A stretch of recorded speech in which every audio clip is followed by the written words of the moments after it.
If a man lies about his entire life, what makes his stories feel so true? Millions of readers know Patrick O'Brian as the genius behind the Aubrey-Maturin naval novels, a writer who brought wooden warships and deep friendships to life. Far fewer know that he spent decades faking his own biography, abandoning his family to invent a more glamorous past. Published on 29 July 2026, the essay sits with the strange tension between the man and his work.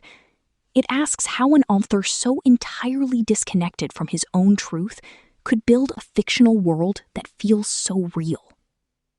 Written by Tim Lake in the Hedgehog Review, narrated for Arva. In 1998, Patrick O'Brian had reached the height of literary eminence. During the preceding decade, he had been elected a Fellow of the Royal Society of Literature, appointed Commander of the Order of the British Empire, CBE, for services to literature, and received the first Haywood Hill Literary Prize for a lifetime's contribution to the enjoyment of books, the prize having been presented by the playwright Tom Stoppard, himself a fan. He joined the exclusive London club Brooks, undertaken 2 sold-out tours of the United States, earned millions in royalties, and become, in the words of editor Starling Lawrence, a modern-day publishing phenomenon. The Aubrey-Maturin novels, the 20-book sequence, one unfinished, chronicling the adventures of Royal Navy Captain Jack Aubrey and Stephen Maturin, his ship's surgeon, were hailed by the critic Richard Snow as the best historical novels ever written. And then it all went bad. The Daily Telegraph, following up on biographical discrepancy in a BBC documentary, uncovered proof that Patrick O'Brian was not Patrick O'Brian. He had invented huge parts of his own biography, lying about an Irish childhood, he grew up in England, a prolonged exposure to sailing vessels, he had never worked on a ship, perhaps had never been at sea, and the details of his education.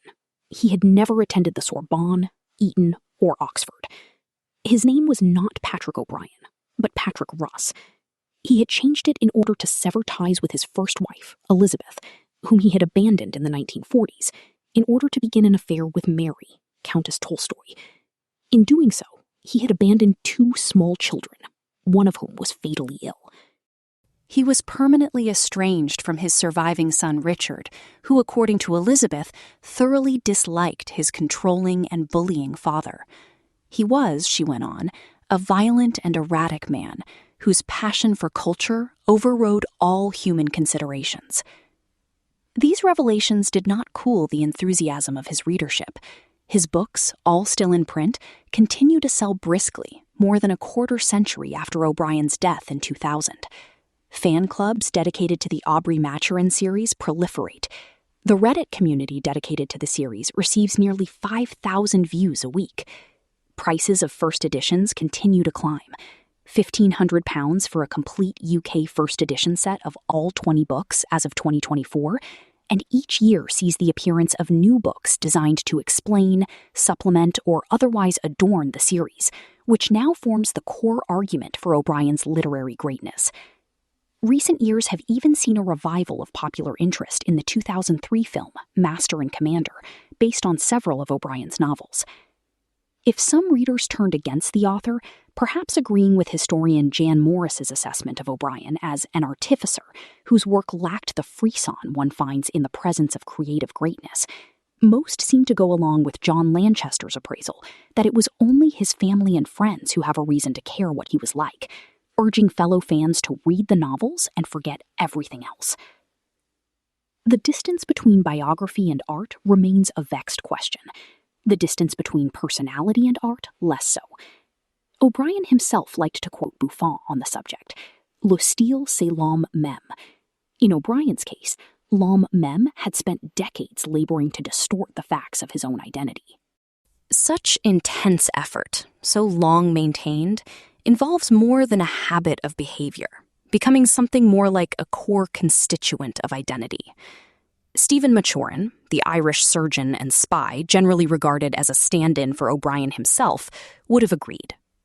In Desolation Island, 1978, the 5th novel in the series, Maturin invokes the costs of a life spent in dissimulation, regretting how the long-lived lie soaks into the liar's deepest fiber. It bears remembering that O'Brien had been publishing novels for decades before Jack Aubrey ever paced a quarterdeck.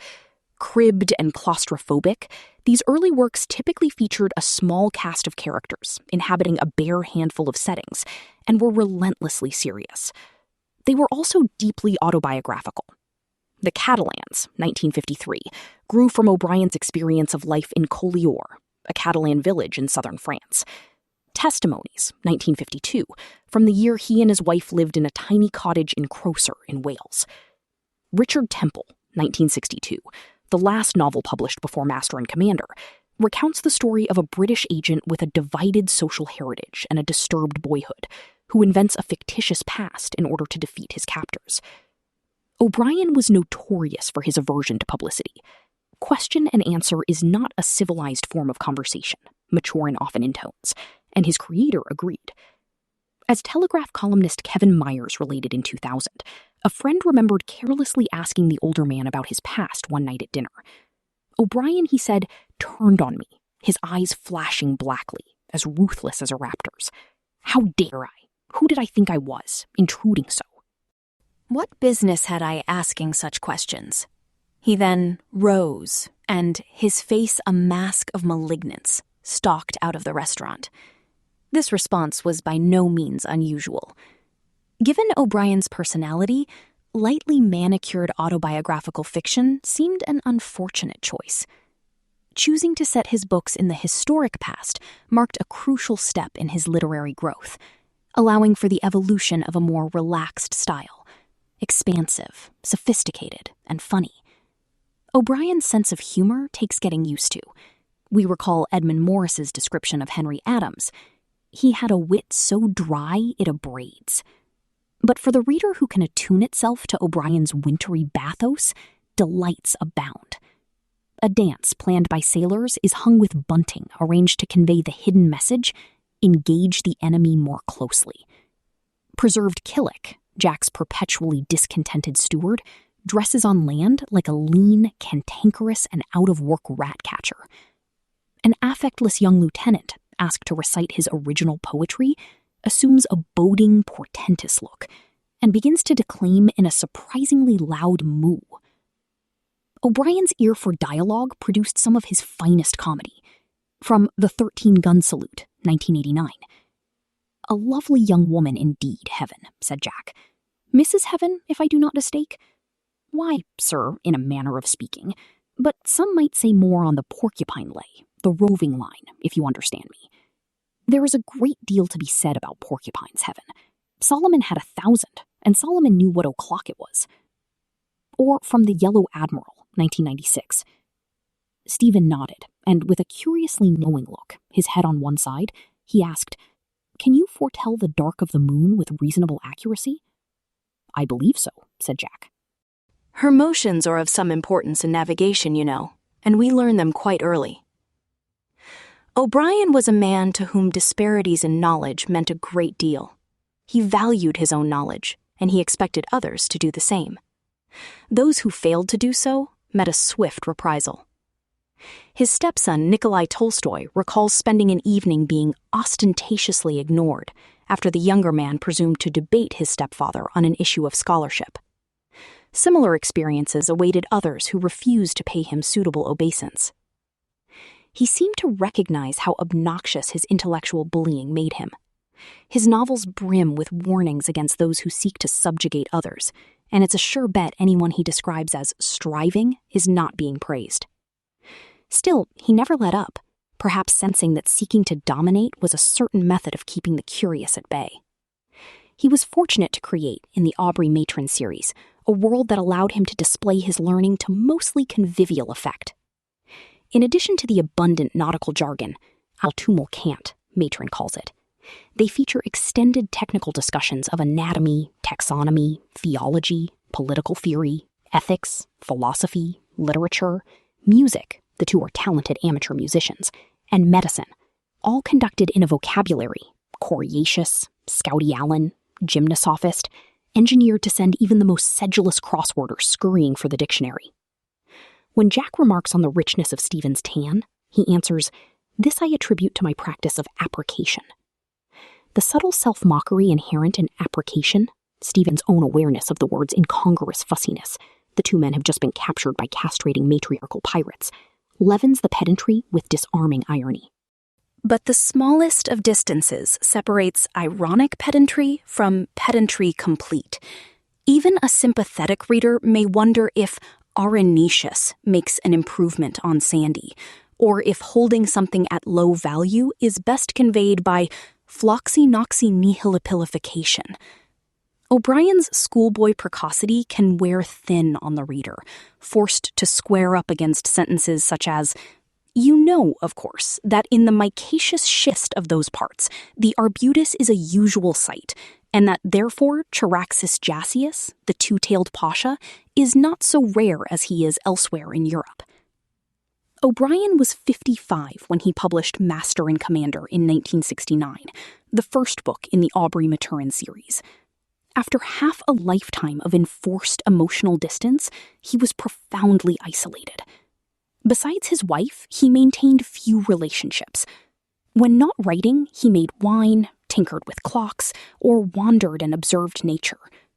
His attempts at entering into his character's innermost feelings show an inability to access his own, as if the doors to his psyche, after years of ferocious protection, had at last warped shut. Consider this evocation of Stephen's despair at his ongoing failure to engage the affection of his lifelong love interest, Diana Villiers. When a face you have never seen without pleasure, that has never looked at you without a spontaneous smile, remains cold, unmoving, even inimical at your approach, you are strangely cast down. You see another being, and you are another being yourself. Yet, magnanimity calls for understanding. For the moment, it calls in vain. There are depths of barbarity, possibilities I did not suspect. Plain common sense calls for a disengagement.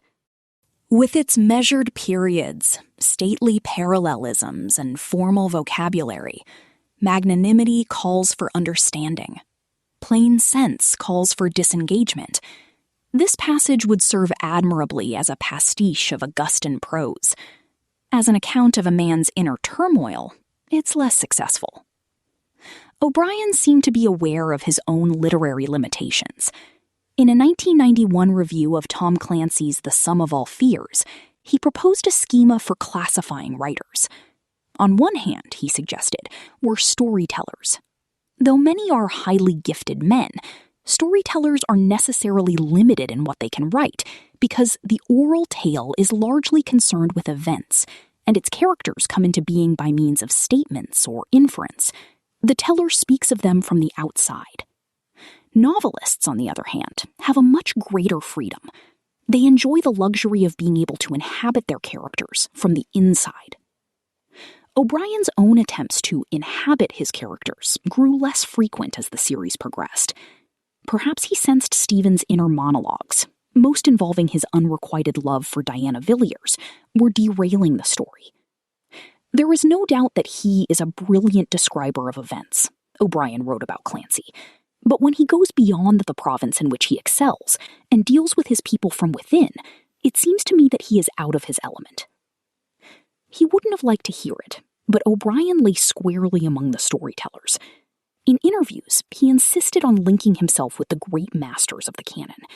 His love for Chaucer, Horace, and Homer was well attested, and his own literary apprenticeship, he took pains to indicate, was served under great novelists: Fielding, Joyce, Proust, Dickens, and above all, Jane Austen. He had been distressed, he told one interviewer, to find, when the first Aubrey-Maturin books appeared, that they had been classified in a disreputable genre, among the adventure stories. In an irony O'Brien might have appreciated, it's his own work that makes the strongest argument for absolving the genre of disrepute. His wit, his gift for demotic speech, and his descriptive prowess all testify to the outward-facing sensibility of a master storyteller. A hint of his talent can be glimpsed in a moment that occurs near the end of HMS Surprise, 1973. Stephen, who has come to India in pursuit of Diana, waits to confront her in the small palace maintained by her jealous, wealthy lover Richard Canning. Under the dome, a gallery screened with this same marble lace, a staircase curving down from the gallery to the place where Stephen stood, and on the 5th step above him 3 small pots, a brass pan for gathering filth. On the 6th, a short brush made of finely divided toddy palm frond, and a longer brush, virtually a broom. A scorpion had hidden under the pan, but it did not judge the shelter adequate, and he was watching its uneasy movements among the pots. Moving between them, it balanced its claws and tail, rising on its legs with a certain grace. The pan for gathering filth, the marble lace, the scorpion, who, like Diana herself, realizes it has misjudged its shelter. Grace is used repeatedly in the books to describe Diana. Together, they fuse into a seamless synthesis of sensation, feeling, and thought, the objective correlative in its platonic form. Stephen's barely contained excitement about the meeting that lies ahead, the shame he feels at his helplessness in the face of his own desire, the danger inherent in again laying himself out for rejection, all of this is evoked in a paragraph of only 3 sentences. It's a virtuosic performance, richly imagined, fully realized, and deeply human. And hundreds like it populate the series. A novelist should do so well.